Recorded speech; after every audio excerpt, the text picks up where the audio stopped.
Hello, I'm your host, Lynn Pierce.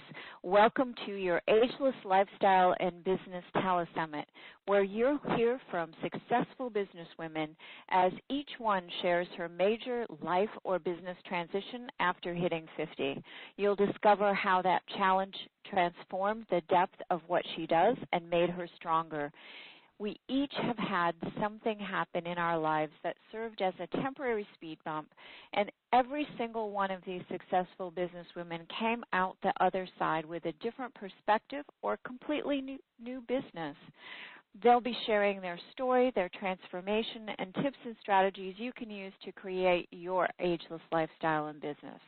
With the number of women we're bringing to you, it's possible you won't be able to listen to all of the calls. So right now we have a specially priced package of all the interviews available on our site. Just like any great source of life and business knowledge, you'll want to review these interviews for tips and inspiration often over the years. So make sure to get your copy. Now, please help me welcome our guest, Wendy Keller. Wendy is the Chief Talent Launcher at Keller Media, Inc. in Los Angeles. Keller Media represents authors to top publishers, books speakers into paid engagements, and helps emerging authors, speakers, and entrepreneurs and small business people to plan, build, and establish a growing platform. A platform is a large, growing group of fans who like and trust you, your company, or your message, and want whatever you've got to say or sell. Keller Media has placed more than 1,500 deals worldwide, including 17 New York Times bestsellers and 9 international bestsellers. Wendy started her first business at age 15 and got her first paid newspaper job as a 16-year-old college freshman. 16-year-old college freshman, wow. A former award-winning journalist, she also worked for a PR newswire, the Knight Ridder newspaper chain, and became the associated publisher of Los Angeles' then second-largest weekly Spanish newspaper. She founded Keller Media in 1989. Today, Wendy is the author of 31 properly published books under 9 pseudonyms and a handful of self-published books. She's been featured on lots of media from Dr. Phil to Dateline, Wall Street Journal to Parenting Magazine, Chicago Tribune to New York Post, and hundreds of other interviews on radio, print, podcasting, and television. Her most recent book is The Ultimate Guide to Platform Building from Entrepreneur Press. Wendy is passionate about I'm having a hard time talking this morning, platform building. She speaks, teaches, and trains, consults anyone who will stand still on how to exponentially grow their presence in their marketplace using customized, powerful platform building strategies. Wendy, thank you so much for being here and being open to sharing your journey with us today.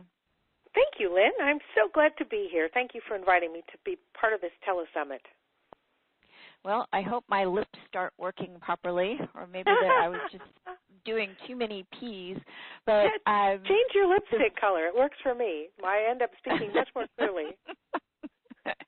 Well, one thing that I didn't notice when I read your bio before was 16-year-old college freshman. I thought, what? Yeah. I didn't notice that the first time. Yeah, I was lucky. I got out early. I was able to work my way through school early, so it was fun. That was very cool. So can you tell us briefly what your life and business looked like before the speed bump or situation that you had that led you to your transformation? Well, thank you for that question. A lot of women here are going to relate to this, but I have not had a speed bump. I have lived on a washboard for most of my life. There have been speed bump after speed bump, but the largest one, the most significant and life-shattering one was happened in 1991. I was on my way to the London Book Fair, which was at that time an important rights convention for literary agents, people who sell books to publishers. And my husband said, let's extend your 3 days in London and we'll take the family. My son was 4 at the time. Our daughter was 18 months old, and let's take the family. And we were excited about that. We were going to spend some days touring the Cotswolds, and about 48 hours after we touched down, it was dusk, and we were driving through this little country road, and we all had jet lag, and my husband was driving on the wrong side of the road, of course. He was at the wheel, and kids were napping in the back, and he didn't stop at the stop sign, and a car came out of nowhere and hit us at 65 kilometers per hour. We went spinning into a ditch, and I looked down, and my leg was broken and bent around the imploded door, and my arm was hanging inert on my left side, and I was in excruciating pain, and I tried to find out if my kids were okay, of course, like any mother, but I wasn't physically able to turn my head because of the broken bones in my clavicle, and I tried to see my children, but I couldn't see them, and it may be just as well that I didn't, because both of them had died in that impact, and I was emotionally, physically, spiritually, in every way devastated. It took me about 3 years before I could walk without pain. It took me a lifetime before I could live without pain. You know, I never will not carry that sadness. I've healed. I've gone on to as best as I possibly can, but it was a devastating experience, as anyone can imagine, and so incredibly sad to have my life ruined in that way. It was a huge, unfathomable loss to anyone who hasn't experienced it, and you know, everything I've done since has been in some way a reflection of that huge tragedy. It's impossible to even find any words to say to someone that's experienced something like that. I'm saying, you know, I'm sorry for your loss. It seems so insignificant in the light of what you experienced, and I cannot even begin to imagine how someone can muster the strength to come through something like that. I mean, how did you even begin to handle it? Well, thank you for that. I was flat on my back, and I was 26 years old when it happened, and at some point the doctors in England said, it looks like we're going to have to amputate her left leg because the nerves have been so damaged by the extent of the impact, and by some incredible miracle, it sort of kind of started to come back, and so they airlifted me back to the United States, and I spent time here in a hospital at home, and then I was in physical care, and while I was going through all this, because of the enormity of the breaks and injuries, I basically broke everything on my left side from my shoulder to my knee and had extensive internal damage. Because of all of that, plus the unbelievable, unfathomable amounts of grief we were going through, I was lying in a hospital bed set up in my own living room for months, and I would watch the Tony Robbins infomercial in the middle of the night because I was awake because of all the physical therapy and drugs and trauma and all this other stuff, and I would watch Personal Power and think, gosh, you know, someday I really would like to find something to hope for or to live, because I believed, like so many people come to when they go through tragedy, if I made it through this, there must be a reason. There must be a reason. There's something I need to learn. There's something I need to do. There's something I need to give, whatever it is. And I started really thinking about that. And eventually, when I was on a walker, which was quite a bit later, when I was eventually on a walker after the stages of wheelchair and all this other stuff, when I was on a walker, I got pregnant again by choice with my husband, and our baby girl graduated from college just about 2 weeks ago. We're so excited about that. But we had one child together before we divorced, which probably was almost inevitable. But in the meantime, I had gotten the Personal Power series, and I had done exactly what Tony Robbins prescribed in it. And I had found out that I had more power in my own life than I had ever thought before, not just since the children died, but my entire life I had felt disempowered because I was a female or because my parents belonged to a strict religion that made me believe that I was here to only be of service to my husband, and and all these other things that I had carried from my childhood, all the pain of my childhood sort of coalesced in that moment when I realized that everything from childhood to adulthood now, including the deaths of my children and the physical damage I had sustained, all of that could be managed somehow, and I could go forward. I could find something to hope for, and that is the peace that I had never seen before. And I started to do it, and in fact, I created such extraordinary results that I wrote Tony Robbins' company a letter, and I said, no, Tony will never read this, but blah, blah, blah. Here's the list of things I've been able to do. And about 4 years after that, so after I'd already gotten divorced, my daughter was 2, I got a call one Saturday from a man who said, hey, Wendy, this is Tony Robbins. And I said, yeah, right, because I'd been proselytizing his message for months, years, and the man laughed, and you can't fake a laugh, and it really was Tony, and he invited me to be on his infomercials. I was on it for 4 years. It was pretty extraordinary to believe that you can change your life even after so many things. So Tony opened the door to hope and to how to take progress and go one step after one step after one step so that you could find something new and find something to believe in and find that element. And I did it, and I think that was the thing that opened my mind to options. And, of course, now I've read all the books and by women and by men and all kinds of methods, and I've adapted. But that really was the strategy, Lynn. Those really were the first steps I took toward a positive life. I already had the agency. Now I needed the fuel to run the car, basically, and that gave it to me.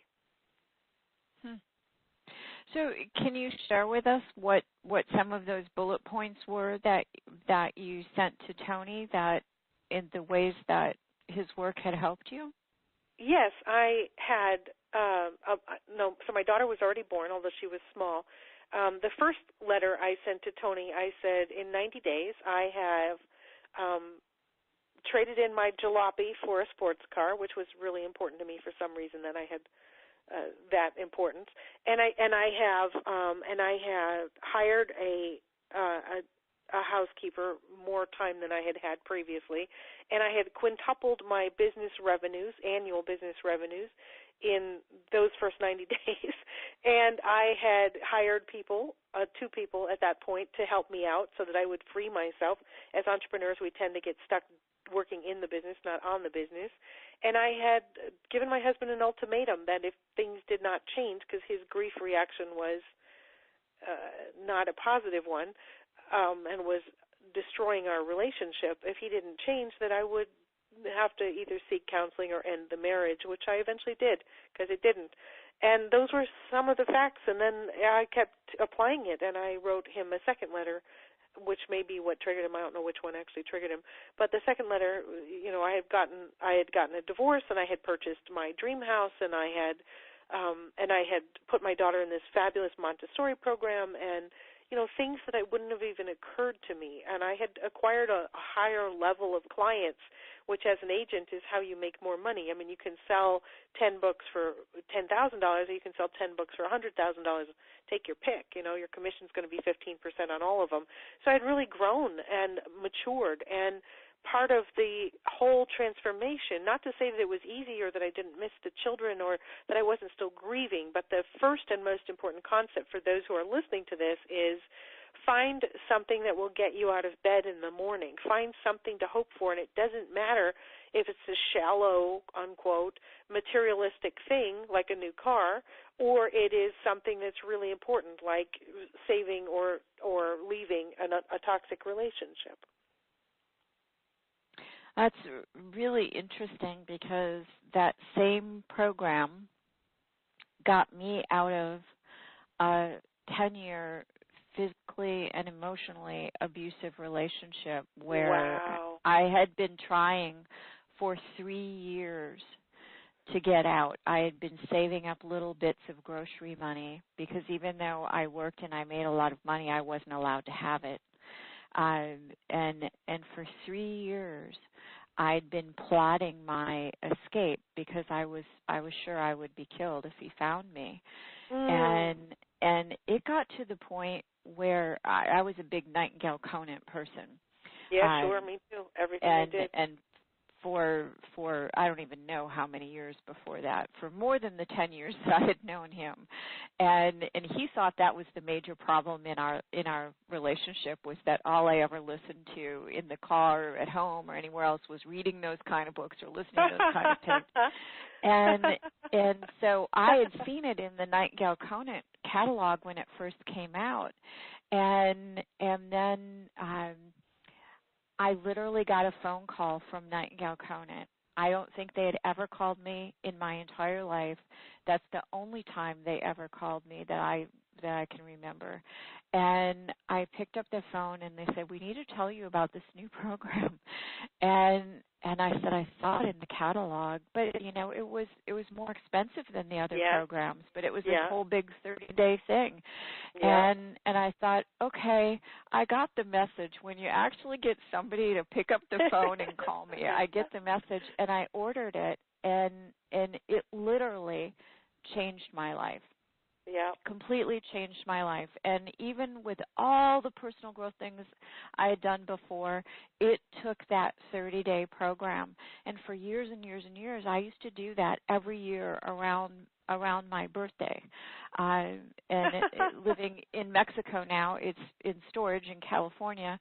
But yeah, I mean, you got to wonder how many millions and millions of people he has made little shifts and major shifts in their lives because of that first program that he did. But that's interesting that it got us to both get a divorce. And ironically, in the first few days that I was doing it, I thought what I was going to get out of it was that it would fix my marriage if I had a baby. I'm so glad that was not the conclusion by the time I finished the 30 days. Wow. But yeah, that same kind of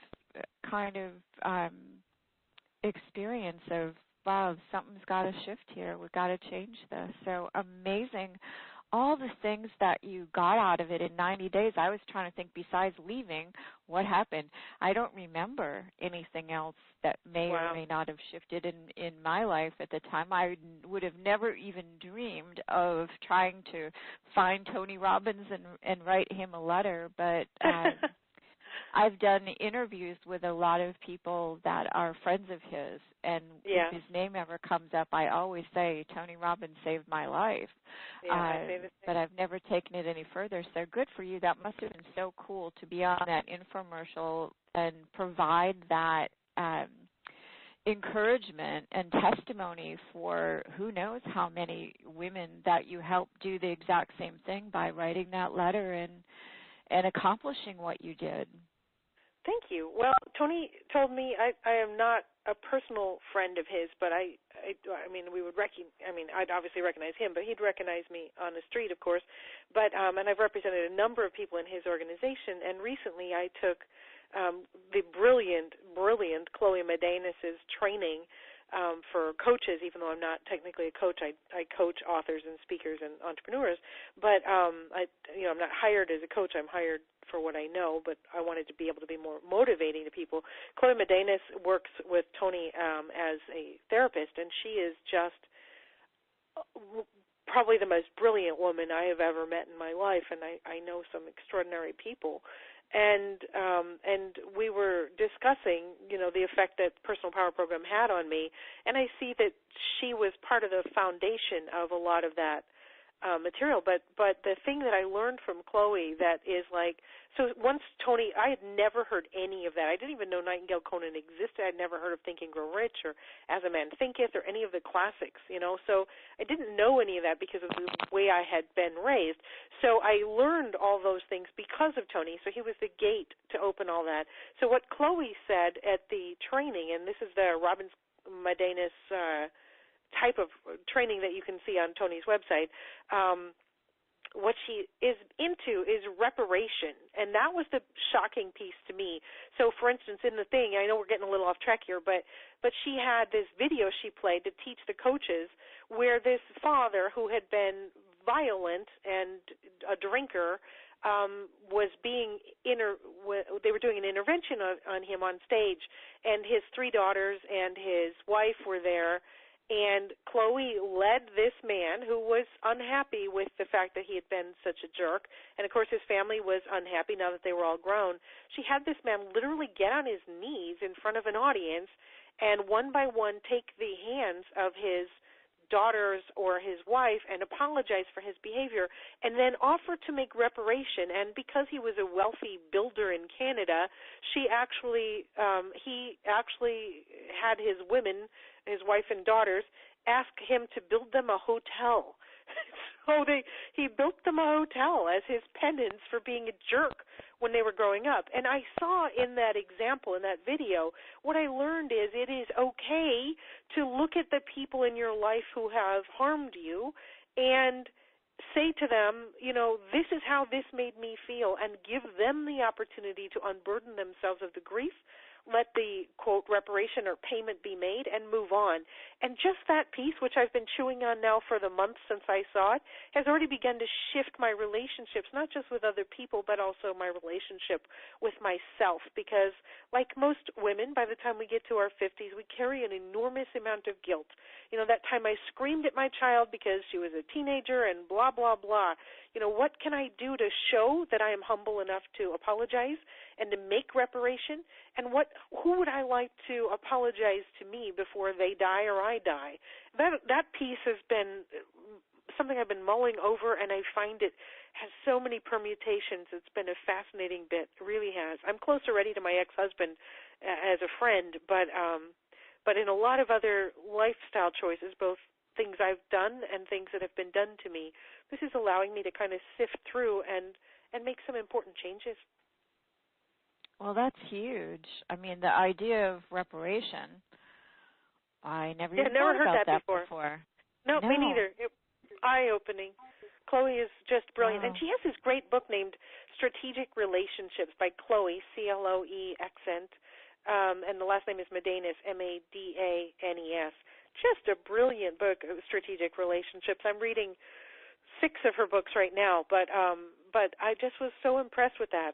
There are a lot of powerful women in the most motivational, transformational space who we don't really hear much from because they get kind of overshadowed by the big, powerful men, the Tony Robbins and the Mark Victor Hansen and stuff. And I know all those guys, and they're lovely, but they're not coming from a space of feminine energy, and Chloe really is.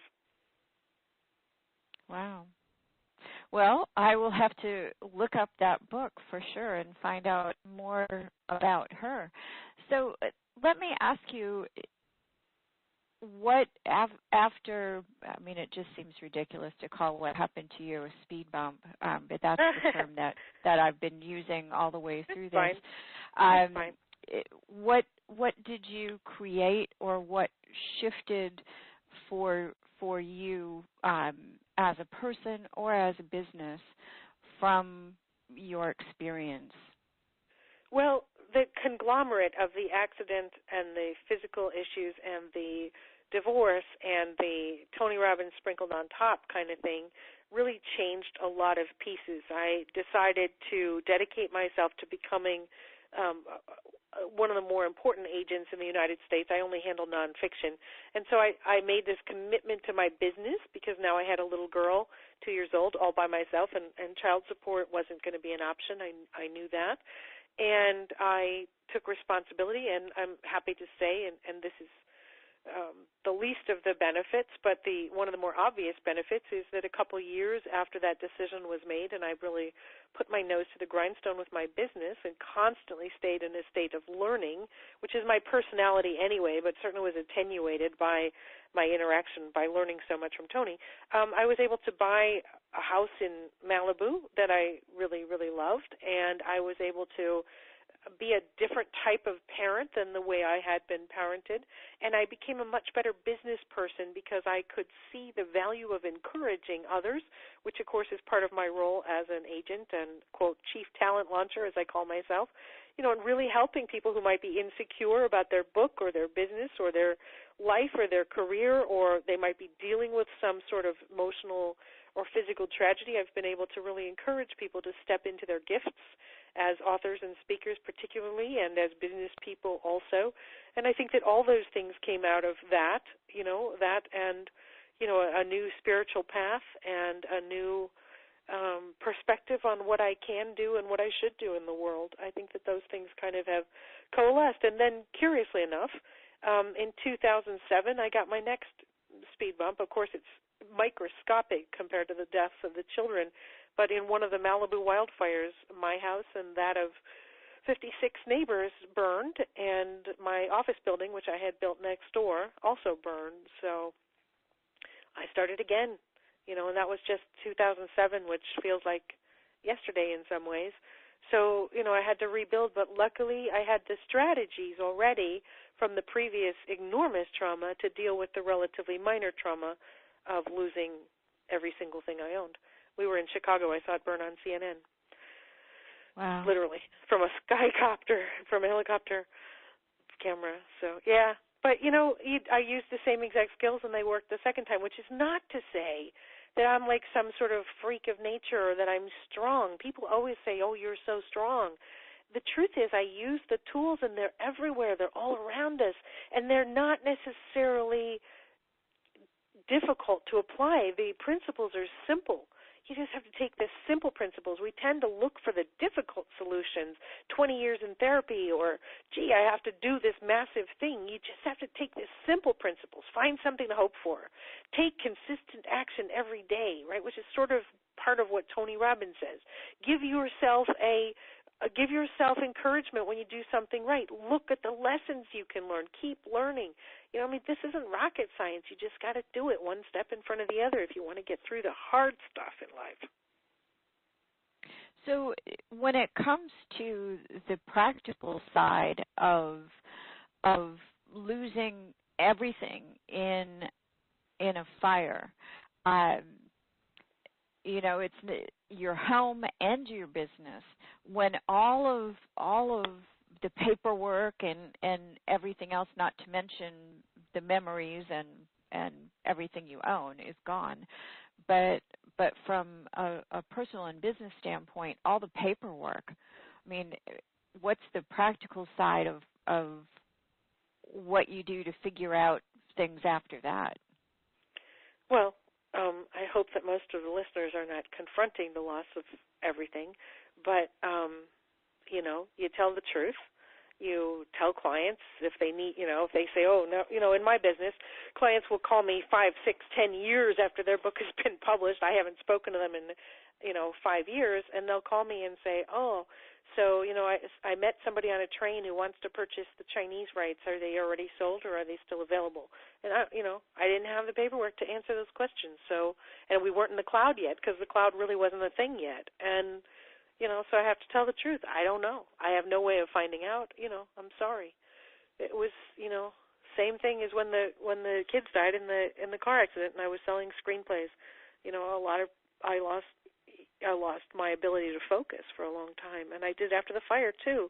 But I think, again, it's just a matter of saying to yourself, okay, this is a full stop. This is a moment when I'm being asked by the universe, God, Jesus, Buddha, whatever, the great pumpkin, to evaluate my life and determine which direction I want to go. The slate has been wiped clean, literally, and you have to make a choice, And I think that those are wonderful opportunities, and I'm not being Pollyanna here. It's just, ancient Chinese, we've all heard this, the ancient Chinese symbol is, danger plus opportunity. That's a crisis. And so here we are, when you're in a crisis, when you're really struggling, when you feel like your life is falling apart or you're falling apart or your child is falling apart, all the things that deeply affect us as women, what do you do? What do you do? And the question is to be quiet and consider and reflect and then take it one conscious choice in one direction, just one little step, and see how that feels, because you can't do more. You can't do more. So I'm curious, because it is an opportunity to start with a clean slate. What did you create differently than what had existed the day before the fire, when you go, okay, I no longer have a house, all my stuff is gone, all my business records are gone. Let me think about this for a minute. What do I want this to look like the next time around, and what were some of the changes you decided to make? Well, my dream up until that point was that when my daughter would graduate from high school, that I would sell the house and sell the business and give my life, restructure my life in four parts. Number one, I am fortunate to have been to Italy many times, and I am now relatively fluent. I probably, speak like a 10-year-old, but nonetheless, I have that ability. So I thought I'll go and live in Italy. I was in fact in negotiations on an apartment I wanted to buy just outside Florence, and I had countered I had made an offer, they had countered, and I was about to deliver my counteroffer on the Monday after the house had burned down on a Saturday. So I ended up not doing that because I needed to double check. But it certainly set me back, right? I'm not kidding here in, how extensive it is. And people say, well, you had insurance. I'm like, yeah, but I didn't have a toothbrush. So let me talk about the first trip to Target after the fire. We spent $1,500 on irrational things like toothbrushes and combs. It was an extraordinarily surreal experience, but in Malibu, there's a lot of people who have been through it because so many times the properties burn. So we had emotional support from the community. But the bottom line is, when you do run away from a bad husband and all those battered women who hopefully will hear this and take encouragement, and you have nothing, or you do end up, having some sort of devastation, it is the matter of the first step. So what I did specifically is start to rebuild my life, and I started doing more writing, and I have been to Italy only 3 or 4 times since then, which is not what I wanted. But now that I'm back on my feet, actually this coming year will be the first time when I expect to spend 2 to 3 months writing in Italy. Now that my daughter has graduated from college, I will spend less time selling books, and I will only sell the big books. I have an excellent team now who will sell the smaller books. I will need to work longer than I thought I was going to because of the fire, but for the most part, I have made consistent steps in the direction of the life I expected to have, and that's made a huge difference. I don't know how else to describe it. I went back to being an agent because I had responsibilities and contracts, and it turned out to be a good decision because the agency did well, even as the shifts in publishing had been starting. It also allowed me to be much more centered when I deal with people. Before that, I had been probably too pushy and a little histrionic if clients didn't act the way they were supposed to act for their own benefit. And after the fire, I was like, you know what? I think I've had enough trauma. I'm just going to chill out. And so I'm not as intense anymore. That was a big, big change, and that was a conscious one. Mm-hmm. And in your bio, I mentioned that you've written 31 books under 9 pseudonyms. Well, and then throwing in the self-published. Yeah, I don't even know books. how many self-published books there are. I don't know. So what makes you decide to do a self-published book rather than a regular book? Oh, I self-publish when it's just for my audience, right? So I run a website called wendykeller.com. What a coincidence. And on that, I really serve people who are going through difficulties, and I hear some unbelievable stories that make even what I've been through look like nothing. I mean, it's extraordinary. And I have a Facebook page called Wendy Keller Compassion Page, and I have run those sort of as a part-time sort of job, and And I will be putting more intention into that in the coming year also, because now I have the systems set up to allow the agency to do its thing without so much nurturing from me. But the great thing about that is that I can write whatever's in my heart, and so I have a bunch of self-published books on Amazon related to depression and overcoming adversity and that sort of thing. And so those are the self-published. I also did a project after 9/11. I did a project of I collected essays from school children around the nation, and we gave all the proceeds to the scholarship fund for children whose parents had died in 9/11. And that was my first self-published book. And and I help other people self-publish their books. If a client doesn't want to use, one of those services that spends, that costs them $25 or $30 or $50,000, I help them, I pull all the people together and make sure their books get done.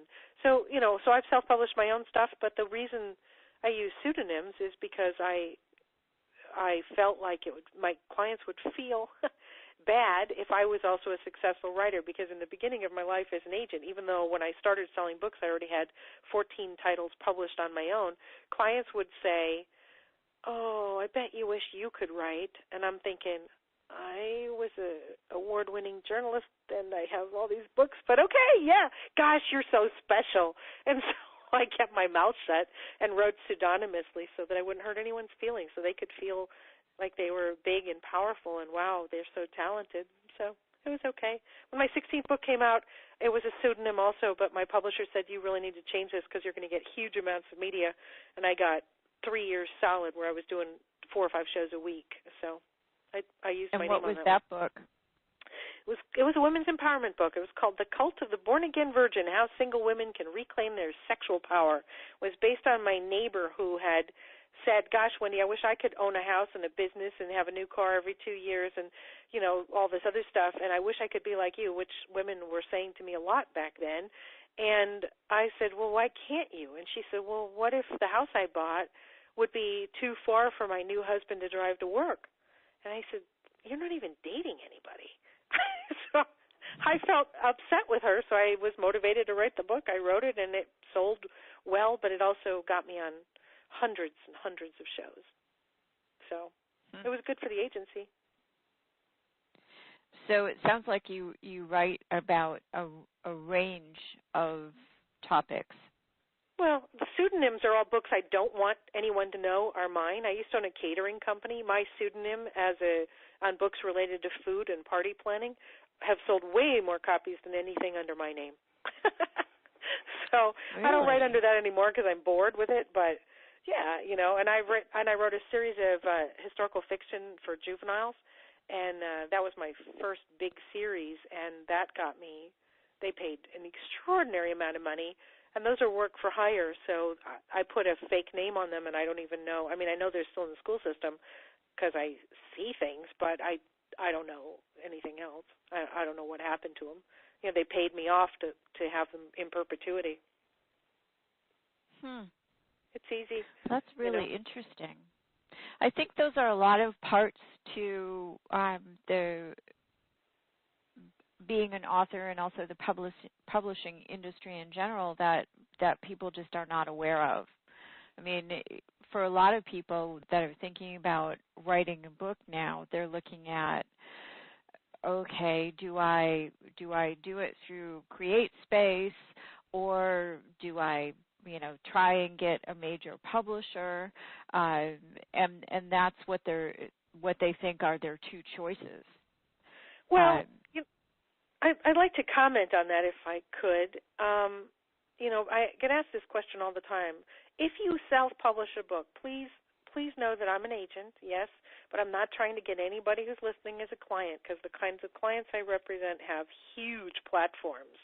So here, and I'll explain what that means in a second. But if you self-publish a book and you go to CreateSpace or somebody like that, and you do not already have a platform, your book will fail 99.999 times out of 100. Yes, there are flukes, but you're not going to be one. You're just not. I mean, I'm sorry, it's true. There are over 500,000 books published each year. 3 or 4 that are self-published beat the odds and actually sell more than 5,000 copies. The average number of sales, not according to me, but according to Bowker, our industry resource, sells fewer than 250 books. My experience is it's about 117 copies, right? You can sell 107. My dog knows 117 people, right? So if you self-publish and you fail, A, no agent will touch you, because B, no publisher will ever touch you, because you've proven that you don't know how to market a book. So you've got years and years before you'll burn off the negative reputation you're going to get from that book. The only way you could get over it if you self-publish and fail, which you are likely to do just statistically, is to build this platform. So if you build the platform first, which is why I just wrote the Ultimate Guide to Platform Building, it just came out, that if you build the platform first, now suddenly you have the option of finding an agent or finding a publisher, and if you self-publish, it'll be successful, which will open the door for a future publisher. But you can't do any of this without having a platform. The Forbes magazine ran an article this morning on how important it is to have how important it is to market the book before it's even sold, and certainly before it's written. You know, I think if there's one message I have for the world right now, don't run off and self-publish unless you're prepared to, A, not reach your public, and second, not have the chance to sell very many copies, because it's not a calling card and you just throw it out there with the 500,000 books and, you know, Jesus comes down and makes it a bestseller. It doesn't work like that. And when you say start marketing the book before you write it, I can just hear people going, what? Well, start building your platform. How can I start marketing something? Right? Like we said in the introduction, a platform is a growing fan base of people who like you and your content. That means at this time in history, it wasn't true 15 years ago. It is true now. You need an active blog. You need to be out there giving speeches, workshops, or seminars. And/or you need to have your own podcast. And/or you need to, right? The Ultimate Guide to Platform Building, the new book, talks about how to do all that, but more importantly, it talks about why to do it, not just for a book, but for a business. If you want to grow a business and you don't have a personal brand, or you're not good at marketing and you think it's hard, learn. I mean, it's not rocket science, and there's lots of options. We couldn't have done a podcast 5 years ago, 10 years ago. It didn't exist yet. You know, there wasn't the opportunity to blog in 1999. You couldn't sit down and blog. I mean, there's so many things that you can do that are easy and simple. And in fact, you have to start with what you're really good at. I want to say that I believe so much in platform. I can't represent someone who doesn't have a platform, because no publisher will buy someone without a platform. We don't care if your book is written. We can't touch you. So to get a platform, whether you want to be an author or a successful business person, you need to start with what you're good at. And the way to find out what you're good at is, and I'm going to give this to your listeners here, we have a special assessment on our website. It's at kellermedia.com/bizquiz. Keller Media is Keller, Keller, media.com. That's my last name, Wendy Keller. And kellermedia.com/biz, BIZQUIZ. Go there and find out what kind of platform matches your personality, because that'll make it more fun, it'll make it cheaper, it'll make it easier, and it will help you grow the platform faster. You just need to have a few elements. You don't need to have everything. So this will help you pick out the elements you should have. Then build those things, speaking, platform building, podcasting, blogging, whatever it is, in accordance with your natural aptitudes. You'll watch your business revenues grow, and you'll build yourself into a place where any agent or publisher would be happy to have you. And then when you have a $20,000 book advance, or you can go off and self-publish for $20,000, you'll be able to make a choice that's intelligent. And we'll be putting the link up to get the quiz on your Summit page, so that people can just click on it. Perfect. There's Thank somewhere you. that they can't write it down and remember what the page is. So it'll be there. All they'll have to do is just click on it, and that's a great thing, because even though I haven't been actively working for the last 5 years, there's still a lot of people that will connect with me and say, what do you think I should do? Because in my business, I was helping people to figure out what their passion and life purpose and their expertise is, and then how to best package that for, again, using their strengths instead of just saying, here's this cookie cutter thing. First you write a book, then you do a seminar, then you do this. No, not everybody does the same thing. So you know, I did all that before, but I did it from a way of let's figure out what you want your life to look like and build a business that will fulfill what it needs to do to give you a happy life. And people will still say, well, you know, these days everybody's saying I have to do videos, but I don't want to be on video, and I have to do a podcast, but I don't really want to do that either. I really don't like you know, going around trying to find people to talk to every week, and I don't think I have enough to talk to just have it be me, and I don't know the techie side of it. And then it's blogging, and it's like, well, I'm not that good of a writer. It's like there's an excuse why not for every single part of a platform that you could build. And it's so important for people to figure out what is best for them. It's just, I think it should be the first step for everybody. I will use your quiz, and I will say, don't even talk to me until you've taken this quiz, because I think that's I have a feeling your book is going to do very well, because it's the biggest issue that people have. If I'm starting from scratch, how do I get started? How can I build a platform? I don't know anyone. No one knows that I'm an expert on this or that. And if I write a book, nobody's going to buy it. I'm not a writer. I'm not a speaker. I'm not this. And they just think that magically, somehow, a business is going to come out of not doing any of those things. Well, I think of the Ultimate Guide to Platform Building as a recipe book. So, like, for instance, the first few chapters are about what you just said, which is so critical, like what do you want and how do you get it? So I talk about avatars and analytics and understanding, the techie stuff in a really light way. I mean, the feedback I've gotten is extraordinary.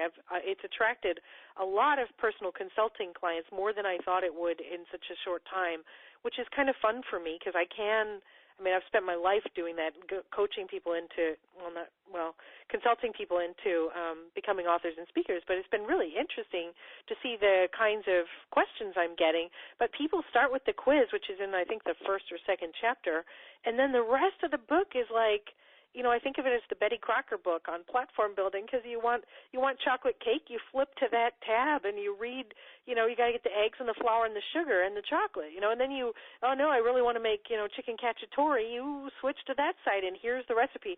Most of the feedback I've gotten from the people who've endorsed it, Perry Marshall and Jeff Hazlett and Jeff Colon and all these big marketing people, Amy Porterfield, whatever, they're all my friends too, but they've all said, this is so incredibly comprehensive. I had no idea. Like, I get into what kind of, if you want to do videos and you are the kind of person who does, how do you figure out the lights? Like, what lights should you buy and where should you buy them cheapest and what should you wear? And that kind of gritty detail, because people need it. And, some of the big marketers who've read it have said to me, you're dealing with the real granular stuff. I'm like, yeah, because you're dealing with the really big theory, and people don't want to read all that, and they also don't know how to apply it. This is how to apply it, how to make a result happen right now. Yeah, you'll learn, and you'll probably want to do something bigger a year from now when it's successful, but here's how to get started. Okay, you can't see me, but I'm giving you a standing ovation, and I'm yelling and cheering, because that's been my biggest pet peeve, and what I think that's the number one reason that I became a product creator, because right from the beginning I kept seeing these big gaping holes in what my guru teachers were teaching, and I'm like, excuse me, that isn't going to work. You forgot this part and this part. And they're like, oh, yeah, you go buy that guy's package over there and you get that part. So I'd buy that. But then there was no way of bringing them together. Yeah, so, exactly. the most important thing is having all the details, knowing how to do it. Because if you just tell somebody, oh yeah, go buy this podcasting course, or oh, you don't need to do anything to podcast, you just record something, and then you set up an iTunes account, and it's so easy, you won't even believe it, and people magically will find it, and you'll become famous. And then people are paralyzed in fear because they're just given the 100,000-foot view, and they're like, I don't know what to do first, and I don't know what to do after that either. How do I get from A to Z when you're not telling me all the things in the middle? And literally, I was just talking to someone about that the other day, about how things have changed so much in the last couple years with do you need a blog? Don't you need a blog? Can you just, build a sales funnel now? Forget about blogging, because you can go directly to people with video and podcasting, and you don't need a website. You don't need anything. Just, you build a funnel on one of the funnel sites, and you just start making millions of dollars, apparently. It all sounds so easy, and I haven't been doing this near as long as you have. I created my first product in 2001. So, wow. You've been at this for a lot longer, but even I think that's hysterical. I mean, how can these guru guys expect more than the odd person here or there who goes and digs for everything else they need to be able to put the pieces together? So having a book like yours that actually does it, that was the most frustrating part for me getting started, because I did everything I was told, and I started creating, and I had to dig, and luckily I was friends with all these guys, so I could go personally and ask questions and find out what wasn't in the programs or what wasn't in the mentoring. And I worked my ass off to create all the things that I created, and I wanted to make it easier for other people. But since I stopped working 5 years ago, I feel like the train has not only left the station, it's turned into a bullet train, and it went by so fast I didn't even see it. It's and true. I was just, and you're thinking, okay, I need a remedial course. I need to catch up to all the things that are working now, because that changes like every 6 months. Yes. And so you have to be really focused in on, if podcasting is your thing, then you're always going to be learning new things about podcasting, right? Right. And that's why you have to start with what you're good at, because, I don't know about you, but I've certainly slowed down already. I'm 52, and I've certainly slowed down from where I was when I was 32. I don't want to do all this stuff in the same energy level, and I can't. It's not like, oh gosh, I'm like my mom, but I certainly see that running around chasing 100 chickens is a lot of work, and I don't want to do it anymore. I want an easier, higher quality of life. And so by choosing through the Biz Quiz, I hope, and my own strategy myself that I've used, to find out what you're actually intrinsically good at so that it's easy and fun, makes it so much softer to step into a new category where you're feeling maybe a little behind the scenes or a little fear, or, this is for younger people, or I have to hire somebody who, are they charging me the right amount of money? I know some young person who pitched me on getting my clients to hire him for social media, and he's done some impressive things, and social media changes all the time. I barely talk about it from a practical method in the book. I talk about the strategy, because the method, whether you use Pinterest or Instagram or Facebook or whatever starts tomorrow, is less important. But I talk about the other things. And so this young guy comes to me, and he's pitching me, and I said, well, how much do you charge these entrepreneurs to apply your social media strategy? And he said $2,000 a month for a 6-month contract. And I'm thinking, that's the stupidest thing I've ever heard. This isn't worth $2,000. But if somebody doesn't know that and they're scared, they're either going to feel bad that they can't afford $12,000, or they're going to feel like, oh my gosh, I'll never learn this. It's such a big thing.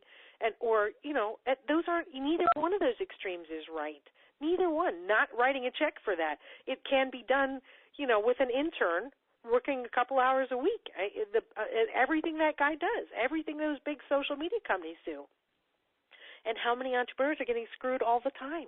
It's not right. And I'm hoping that for those people who are going, I'm a little nervous about this because this is a young people thing, or this is something I don't really get excited about, learning new technology or whatever their thing is. I'm hoping that this book will slip in and say, this is how to do it the smart way, the easy way, the way that's customized for you, so that you're not feeling overwhelmed all the time by what's possible, writing a book and then doing this and that. I have people literally call me as an agent or write me as an agent and say, okay, everybody says I should write a book so my business will grow, so what should I write about? Like, that's not how to approach the process. Well, but, if people do it reluctantly because someone tells them that's the next thing they should do, or they're bored with it before they even start, then you really don't want them as a client.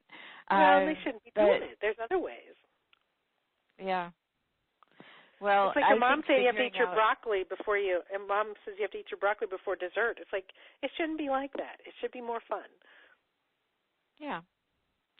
Well, I have a feeling that you and I could get on a real soapbox here and probably go for the next couple of hours, but somehow we've gotten completely off track. But at the same time, I think it's been all very valuable information. And so we already know about what your gift is that you're giving us, which I think is a fabulous gift. And what if you had like one big tip or one thing that you want to make sure women take away from all this life experience you've had of the things that you've had to work through, what would that message be? It boils down to this: use hope as your tow rope. So when you're down in a ditch and you're feeling bad or overwhelmed or sad, think of the thing that you hope for, the thing that you want to create, the positive outcome that you want. Even if you're suffering, think, what can I learn from this? What can I do with this? How can I become better? I really want this object, this opportunity, this relationship to be better, whatever it is, and focus on that. Focus on that until you see the next step. And then take the next step. Use hope as a tow rope. It will pull you out of unbelievable, overwhelmingly negative circumstances and also things that are just not going your way. It doesn't matter the size of the problem. It matters the size of what you're willing to hope for. That's great advice. It really is. And, I think that your quiz and absolutely your book will be the tool that people can use that will make them hopeful that after they figure out what it is that they want to do, there's a way for them to do it. And there's a way for them to share what they've learned in their life experience, whether it's through a book, a blog, podcasts, videos, whatever it is that they want to do. I believe that everybody has something worth sharing with the world, something you know how to do, a message you have that would help so many other people. And your book of showing them how to build that platform, I think will be an instrumental tool in how to do that, how to make it happen. So I'm glad you wrote the book. I'm going to read it. Thank you. I'll take the quiz, too, in case I come up with something unexpected. Obviously, I like to talk. So I think we've covered just about, I know, one question that we skipped over that I think everybody is really enjoying is, what does your day look like now? Your life and your business day, from the time you get up in the morning until the time you go to bed at night. What kind of activities and what does your schedule look like on an average day? Well, it's interesting that you're asking that on this of all days. I am dramatically changing my life for the better at this moment. I've been living in California most of my life and had my business here. And last year I went virtual on the advice of a friend of mine who used to run a business for Tony Robbins and whatever. And I decided to go 100% virtual. And my assistant is about to have a baby, so she's happy about that. And the rest of the people we have.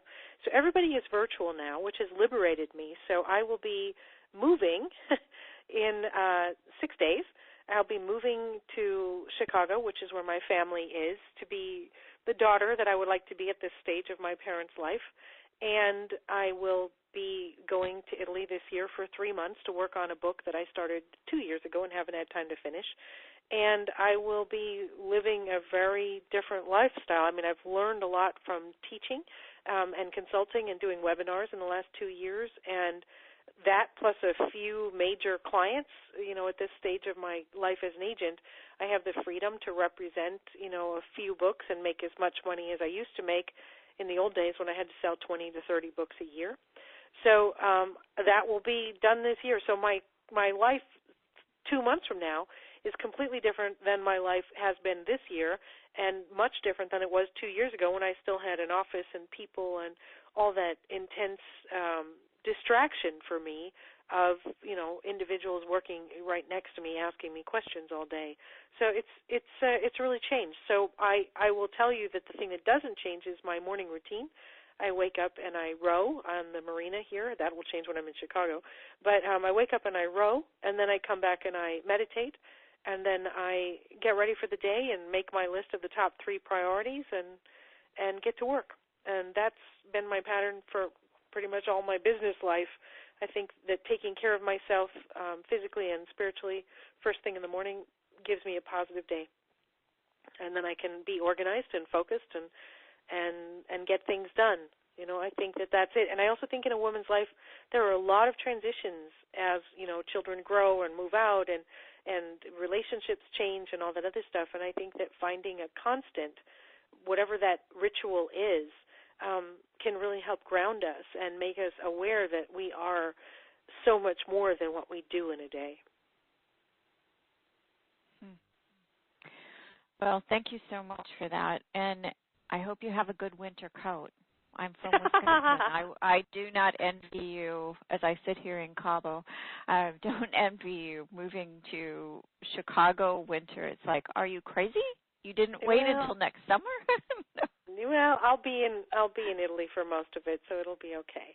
But I am I'm very excited about possibilities. I'm also very excited about what I intend to literally create in the next year, as well as what I've been able to do with the company as I've adapted it. When I was a new business owner, people said, oh, you want to build it and you want to be huge, and then someday you either want to sell it or you want to have so many employees that you liberate yourself. I didn't really want that. I was a single parent, and I wanted a lifestyle business, and I've been able to create that. And at this point, I want a different lifestyle than I had when, she still lived with Mommy and was going to school. So I love that part about my life. I love that part about being a small business owner. And I love the fact that I've been able to consult and guide and mentor other, particularly women, in creating a life that adapts to them as they go through the life cycle.